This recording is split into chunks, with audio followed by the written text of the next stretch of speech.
ბათუმში მასშტაბური აქციისთვის ემზადებიან შეკრება დღეს 8 საათზეა დაანონსებული. მოქალაქეები ბათუმის ცენტრალური პარკის კოლონადებთან შეიკრიბებიან, საიდანაც დაიწყება მსვლელობა სახელწოდებით ბათუმის ევროპული მარში. ორგანიზატორები არიან 8 ოპოზიციური პარტია და სამოქალაქო საზოგადოების წარმომადგენლები. 2 აგვისტოს ევროპული მსვლელობა ბათუმში პირველ რიგში ეძღვნება სინდისის პატიმრებს, ადამიანებს, რომლებიც სრულიად უსაფუძვლოდ იხდიან სასჯელს საქართველოს ციხეებში.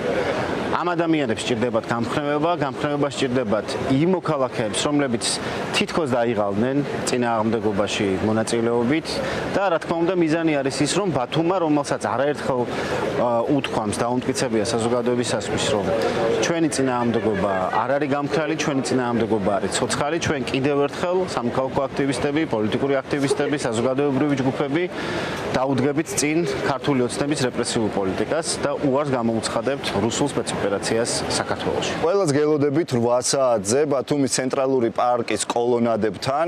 ბათუმს არაერთხელ უთქვამს გადამწყვეტი სიტყვა რუსული რეჟიმის წინააღმდეგ და დღესაც რა თქმა უნდა იგივეს თქმას ვაპირებთ ის 8 პარტია და სამოქალაქო საზოგადოება. საუბარი იმაზე რომ რაღაცა ეს აქციები არაფრის მომტანი არის აბსურდი გამომდინარე იქედან რომ ის სანქციები რაც წამოვიდა რეჟიმის წინააღმდეგ ის რომ კლანური დაპირისპირება მიმდინარეობს რაღაცა რეჟიმისგან შიგნით ეს არის რა თქმა უნდა ამ აქციების დამსახურება. მე მივდივარ დღეს დღევანდელ აქციაზე, იმიტომ რომ ერთხელ კიდევ უნდა შევახსენო ჩემი მისვლით ყველა ადამიანს, ვისაც ვიცნობ და ვინც მიცნობს, რამდენად მნიშვნელოვანია ჩვენი ქვეყნისთვის ევროპული მომავალი, რამდენად მნიშვნელოვანია ევროპულ ოჯახში დაბრუნება, რამდენად მნიშვნელოვანია ის უსაფრთხოება, რასაც ევროკავშირი ჩვენ გვთავაზობს, ისაც აღელვებს საკუთარი ბედი, საკუთარი ქვეყნის ბედი, საკუთარი ოჯახის, შვილის მომავალი, დღეს აუცილებლად უნდა შემოგვიერთდნენ დღევანდელ აქციაზე.